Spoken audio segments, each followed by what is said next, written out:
Baជំរាបសួរពុកម៉ែបងប្អូនទាំងអស់គ្នាថ្ងៃនេះខ្ញុំបាទគ្រូសប្តាហ៍មួយខ្ញុំចង់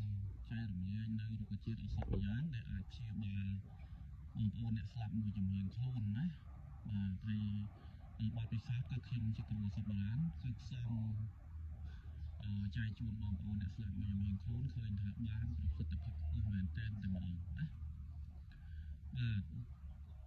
នេះគេហៅថាដើមកន្ទីបងប្អូនដើមកន្ទីនេះមានសម្បូរទៅដោយជាតិនំតច្រើនហើយសូត្ររបស់វានេះគឺខ្ញុំយកទៅធ្វើផ្សំធ្វើជាថ្នាំរលាកចំនួនដោះសាច់ចំនួនណាបាទប្រកែស័ក្តិសិទ្ធិមែនតើបាទហើយចំពោះបងប្អូនអ្នកស្លាប់មួយចំនួនខ្លួនបងប្អូនយកតែដើមមុខនេះយកទៅផ្សំបាទយកទៅដាំទឹកហូបបងប្អូន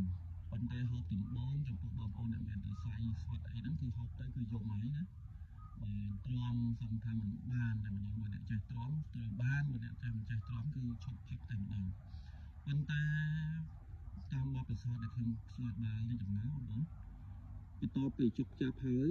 គឺបងប្អូនអ្នកដែលដើរមិនរួចស្វិតដៃជើងស្លាប់មួយចំហៀងខ្លួននេះឲ្យគាត់ដើររួចទៅម្ដងបើព្យាយាមហូបនោះបងប្អូនណាហើយបងប្អូនសាកធ្វើមើលទៅ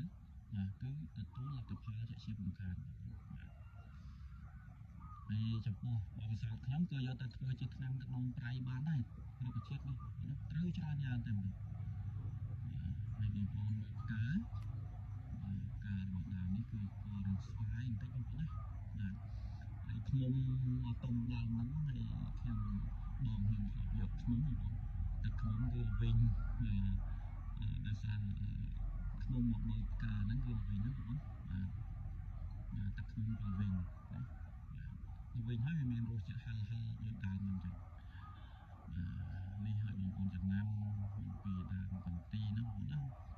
បាទស្លាប់មួយមានខ្លួនតានីជូនតែព្យាយាមហូបគឺជាដើររួចណាអ្នកដើរមិនរួចគឺដើររួចហ្នឹងហើយអរគុណបងប្អូនបានទស្សនានៅវីដេអូនេះ